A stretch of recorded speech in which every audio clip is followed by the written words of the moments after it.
Stats show that about 51,240 rape cases were reported for the year 2018 and 2019, and about 10% of those cases were convicted.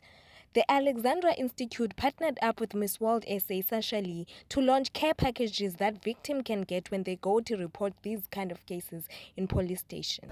Primarily, the first objective of any person who survived gender-based violence is to speak up. And who they decide to speak up to is something that they need to decide on. I can't say that family would be the best. I can't say that the police would be the best. I'd say that that person knows who they need to speak to about it. Sasha Lee says it's important for society to educate themselves about gender-based violence.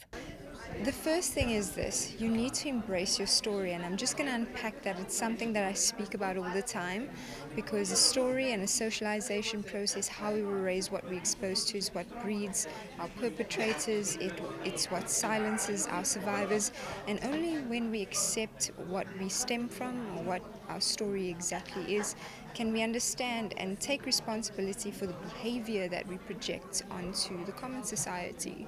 So that's the most important thing. Anybody who goes through any type of trauma, abuse, rape, anything they go through, they need somebody there next to them who understands. And that is what we aim at doing, is to have more campaigns and awareness so that people need to know. As old as we are, we still don't know everything, but we learn every time. Sergeant Angeline Grill says as a woman and as a mother, it's hard not to feel for the victim, but police handle these types of cases with the sensitivity that they need. When a victim comes to the community service centre, anybody that's on duty will obviously then interview just briefly. They will say if they're sexually assaulted or what happened. Either one of the female officers, if it's a female victim, will then interview the victim, and then if need be, we'll get a volunteer and take them to, we're one of the stations that's fortunate enough to have a separate trauma centre. So in the trauma centre we have an interview room, we have a playroom for children, and we have a bathroom, a shower, a toilet and a basin. So we don't initially let them bath or shower or nothing, because they are the crime scene.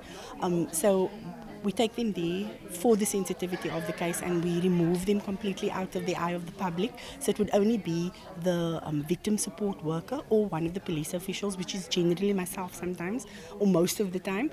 And then we would interview them, and then we would call our FCS unit, which is our Family Violence and Sexual Offences unit, and they will then come and remove the victim and take the victim to for medical examination. I think it's sometimes very difficult to separate what the victim is feeling, because the victims are extremely emotional when they come there, and especially when children are sexually assaulted or assaulted through domestic violence, battering, and sometimes they come with wounds. It's difficult, but as a police official, you just have to separate yourself for that moment so that you can deal with the victim and get the correct information out of the victim, so that we can actually tend to the case and record all the necessary information that need be to get the perpetrator to justice. The goal for Beauty with a Purpose is to raise enough for at least 10,000 care packages. At the moment, they have about 100 packs. You can help by going to backabody.co.za. Search for Sasha Lee Miss World SA 2019 Beauty with a Purpose to donate. For our City News, Busiswa Mahonano, Kensington.